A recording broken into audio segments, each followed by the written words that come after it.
Good afternoon, Beulah Land Bible Church. First, I would like to say thank you to Senior Pastor Carlos L. Kelly and the rest of the Beulah Land leadership team for allowing me the opportunity to facilitate this session with you all today. Extremely humbled and honored to be able to facilitate this conversation on investing and how to get your money to work more for you, because we all know that we work extremely hard for it. And the title of this presentation is called The Psychology of Investing, because when it comes to investing and getting involved in the markets, it really is a mindset that you have to adopt and make sure that you're prepared for what can come, some of the things that you're going to hear. And I want to level set before we dive into the material a little bit, because I think it's important that we all recognize we are created in God's image. And when it comes to investing, and we hear about assets and liabilities and growing our net worth, if I asked you all, what is your greatest asset? Many of you probably would have different answers to that question. And what I want to get you all to understand and get your minds wrapped around before we get started is there really is only one answer to that question. Your greatest asset is God, right? There is no better asset. There is no better investment of time and or money than you're going to have than investing in the Lord. And because you are created in God's image here on earth, your greatest asset is you. And I don't know if anyone's ever told you that before, but it's not your house, it's not your car, it's not your furnishings, it's not your clothing, it's not your jewelry, it is you. You are your greatest asset. Your health, how you take care of yourself, your mental health, your physical health, your spiritual health. Those are your greatest assets. Are you spending time investing in those things? When we talk about investment, again, I believe the Bible gives us some very good tutelage on how we should operate in that sense. We all know the tithe, the financial tithe is 10%. So ask yourself, are you saving or investing 10% for yourself? If it's good enough for the Lord, it should be good enough for us. But the tithe is also broken down into a couple of more components, and that's your time and your talent.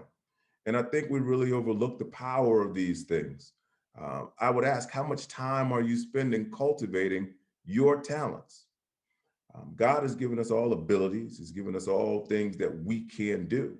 But if we don't step back from our day to day and all the things that are going on to really hone in and cultivate our talents by spending our time focusing on those things, sometimes we diminish our financial ability.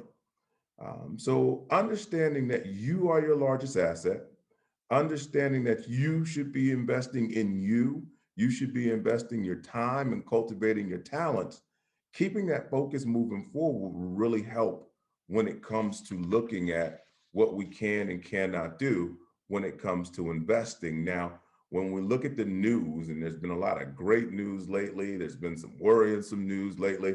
We hear all types of things going on. The market's going up, the market is going down. And when I speak about the market today, I'm really going to be referencing a lot the S&P 500. It's the Standard & Poor's 500. You'll hear people say the S&P is up, the S&P is down.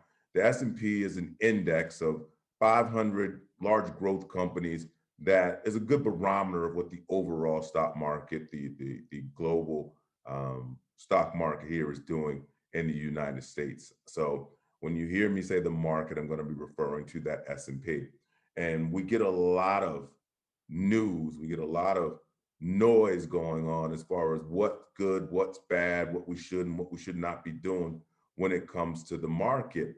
But I want to ask you, if you had to pick one of these, which one of these would you choose? You know, these are all different examples of cumulative returns of different investments in the space. And most people choose the pink line. It seems to be the steady one growing up. But as I click to the next slide, you'll see what seems to always be the best isn't necessarily the best. And Matthew 7:15 tells you, beware of false prophets, which come to you in sheep's clothing, but invariably are ravening wolves. Sometimes, if something seems too good to be true, it is. Fairfield Century was Bernie Madoff's company. Many of you have probably heard of Bernie Madoff, and you know what that gentleman did. And it was positive returns all the way through, and then it just fell off this cliff because there will always be volatility in the market space. So understanding that things are going up, things are going down, and Pfizer let out some very good news today as far as a vaccine, there will always be volatility as we're moving through the market. But you have to be able to weather that volatility and control your behavior. The core key component to successful investing, and we'll go back to this often, is investor behavior. If you're able to stay in for the long haul and control your behavior, on top of that, making sure that your asset allocation is correct and that we're choosing the right buckets of investments, and ultimately making sure your wealth goes where you want it to go as far as taxes and estate planning, because the proverb says a good man leaves his children's children, or a good person leaves his children's children an inheritance. So we want to make sure our assets go where we want them to go. Now, you don't have to be the smartest cookie in the tool shed to be able to invest. Isaac Newton, who Einstein said was probably one of the brightest people who ever walked the face of this earth, he lost a fortune in the South Seas Company back in the early 1700s. The real rub to this story is he actually made, in today's dollars, it would have been like $1 million that he made on this investment. And because it was running up so much, kind of greed set in, and he just put more money into it. And then he ended up losing $3 million. So he concluded that he could calculate the motions of the heavenly bodies, but not the madness of people. And Warren Buffett says it best: we don't have to be smarter than the rest. We just have to be more disciplined than the rest in order to make investing really work for us the way we want it to work. So we're going to touch on a few things that help people get a little bit undisciplined, envy, loss, and then how to really build up that discipline. And when we talk about envy, it reminds me of Proverbs 14:30. A heart of peace gives life to the body, but envy rots the bones. And envy is something that can really take an effect on your psyche, how you're feeling, and how you're dealing with investing. Matter of fact, they've done research studies that show bronze medal winners are a lot happier than the silver medal winner, because that silver medalist was right there. They were so close to it, and they live with a lot of regret. So we want to make sure that when we're working through, our portfolios and our investments where we can manage our levels of regret. And what does that look like? A diversified portfolio in the long run has always been proven to do better than trying to pick that one winner. But diversification doesn't feel great all the time. If you look at this example, you'll see from 2000 to 2002, diversified portfolio lost money also, but it didn't lose as much as the overall market. 2003 to 2007, it grew, but it didn't grow as much as the overall market. 2008, negative again. We all remember that year of 2008, but it didn't lose as much as the market. And if you look at the cumulative return from 2009 to 2019, you'll see that the diversified portfolio didn't necessarily make as much. But if we go up, and this was at the end of March 2020, and we took that place because there was a huge shock into the market system. So we wanted to see what diversified portfolios were doing versus just being in the S&P 500 by itself. And you'll see that the diversified portfolio made more money. Even though it didn't necessarily feel as good, over the long run, it did make more money for its investor, to the tune of $21,000 more, about $21,000 of a return higher over that long run of investing. So we have to fight the tendency to want to choose that one winner, right? Looking for that one stock, that next company that's going to be the big hit, the big lick, the big gain, or the come up, as some of the kids would often say. We have to be more disciplined than that. Proverbs 12:15 says, the ways of fools seem right to them, but the wise listen to advice. So we want to be able to take good advice when we're creating those portfolios. And what does it look like trying to pick that one winner? Well, if we look at the last 5 years, individuals that tried to pick that one individual stock that was going to win, they lost money almost 40% of the time. 40% of the time they chose losers. Well, as the individual who bought buckets of stocks, baskets, mutual funds, ETFs, where we're buying multiples, they only lost money 1% of the time. Why is that important? Well, if you really want your portfolios to grow, try not losing money, right? Not losing money is kind of rule number one for investing. And if you want to remember rule number two, is pay attention to rule number one. Do the best you can to not lose money. And it's going to be some ups and some downs, but we can mitigate those. And we definitely want to mitigate the downs.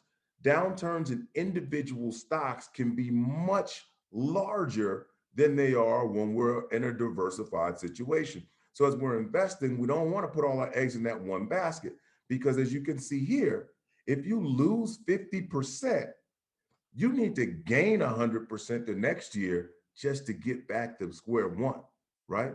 And the larger our losses, as you see here, the larger we need to get a gain that next year or next cycle in order for us to recover from what it is we lost. So the more we can mitigate against losses, the better it is that we can move through as far as investing goes.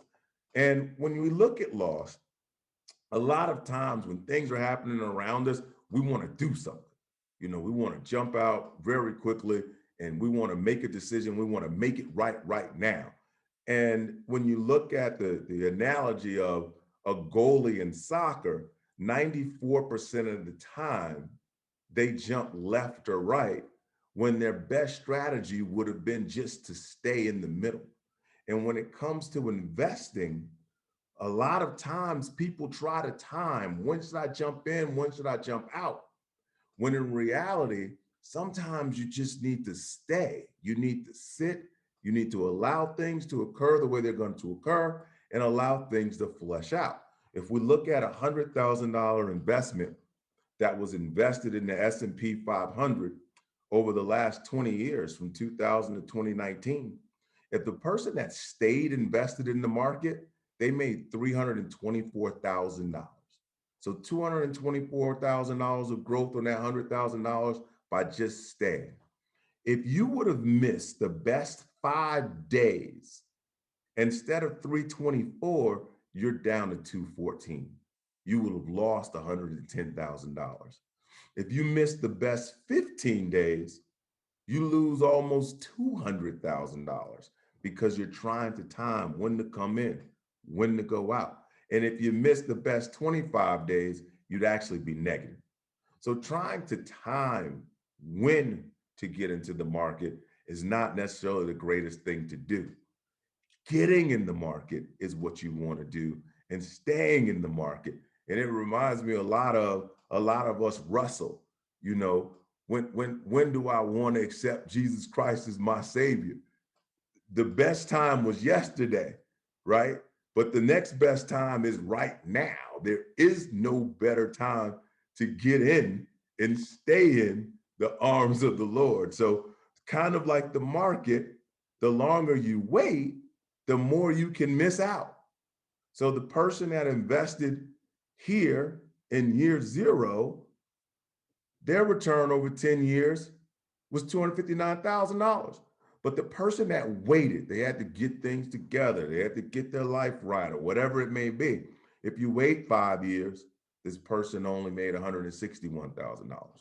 So the sooner you can begin getting your money to participate in markets, the better off you're going to be with that money growing over a long period of time. Now, you also want to make sure that you're not necessarily following the crowd. And this is a very powerful slide. I'll live here for a little bit because it shows that if you just follow what people are telling you to do sometimes, you usually aren't going to end up with the best outcome. And that often works with investing too. So when you look at Q4, That's the fourth quarter of 2000. Okay. More people bought into the market in the fourth quarter of 2000 than any other time within the last 20 years. However, you'll see that that's when the tech bubble actually began. So US stocks returned a negative 11% over the next 3 years when everybody was wanting to get in. However, when you look at when everybody was selling, the quarter with the most selling was Q1 of 2009. That's right as the housing debacle occurred. Everybody was selling out. But the people who got in at that time, they actually had a return of 88% over the next 3 years. So sometimes you want to be buying when others are selling, and you want to be selling when others are buying. So you want to make sure that your portfolio is diversified, and you want to make sure that your portfolio is being reallocated. The reality is the person that bought through all of these events and was able to participate in the market through all of these events, they were better off than anyone else because they were able to buy through. Now, if you're in retirement, it's another situation because we're withdrawing money. It's another conversation for another time. But if we're starting to accumulate and grow and build wealth, then buying through is a nice opportunity. And we don't necessarily want, again, to time the market or jump on the bandwagon when everybody else is saying, this is where we want to be. Be fearful when others are greedy, and be greedy when others are fearful when it comes to investing in the market. Now, building discipline. How do we do that? Well, what we want to do is make sure that we're staying invested. What you're seeing here is that the average investor in stocks actually from 2008 to 2018 got about an 8.2% rate of return. Not bad until you compare it to what the stocks actually did, which is 9.5. And this is because the average person, again, wants to figure out when I can get in, when I can get out, should I be buying now, so on and so forth. And you'll also see that the average investor also trailed what bonds actually did. So we want to make sure that we're buying in, we're staying invested, that our investments and our portfolios match what our profiles are. You should work with someone to figure out exactly what type of investor you are so that your portfolio matches your risk tolerance and matches your time horizon for what it is that you're trying to accomplish. Working with an advisor is a very good opportunity there to work with someone who knows a little bit more about these situations than you do and can help walk you through, keeping you prepared to ride these waves of what's going on by having the confidence and the conversations with you to let you know that it's going to be a roller coaster ride here and there. But the good news is that if we look at the returns from the S&P 500 from 1926 to 2019, it was positive 73% of the time. However, in the meantime, in between those years, it looks a little like this. Sometimes it goes up, sometimes it goes down, it gets a little shaky, but you want to make sure that you got a strategy, that you're working your plan, and that things are put into positions the way you need them to be so that you can be winner over the long run. Predicting the future of interest rates in the markets, even the people you see on TV don't do it well, right? I mean, candidly, if anyone knew what rates or what the market was really going to do over the next period of time, they wouldn't be on TV, they wouldn't be talking to you. They'd back a truckload of money up into that investment and they'd make that money and they would keep it moving. So tune out the noise, right? Don't worry about what quote unquote the experts on TV are saying, or I'm going to lose all of my money. Don't worry about those things. We need to make sure that you have buckets of money in different places, that you're diversified appropriately so that your portfolios can do what you need them to do over the long run. Because over the long run, investments have proven to be a great way to allocate and generate wealth. So to sum it up, what we want to do, make sure we got proper investment behavior, critical to investment success. Make sure you're overcoming the investment biases that are out there. Work with an advisor to help you build that discipline so that you understand what it is you're doing and where your money's going. And last but not least, become a disciplined investor. The sooner, the better. And that way, Beulah Land, you can save your emotions for the moments that really matter the most. And that's working within the church community and doing the things that God wanted for us to do so that people can see Him in us as we move throughout the world doing the work that Jesus Christ would want us to do. I want to close out by saying that we also want to make sure we focus on the difference between saving, investing, and gambling, right? And a lot of times in our communities, people start on the other end. They start with gambling, then they want to talk about investing, and they don't have anything to save because they might have gambled it all away. But it's important if we're going to get investing to work for us that we have the proper level of savings first, because you need to be able to allow investments to work. And when we're talking about investing, we're talking about 5, 10, 15, 20 years down the road. We're not trying to talk about something that's going to hit and turn over tomorrow, because generally it just does not work that way. Proverbs 13:11 says, wealth gained hastily will dwindle, but he that gathered by labor shall increase. So, time in the markets, time with saving your money is the way to help things grow and increase over the long run, not just trying to find the next get rich quick situation that's out there. So, with that, we will open it up for questions. Thank you all for attending. I really hope that you got something out of this workshop, and I look forward to speaking with you all very soon. God bless. Have a great day.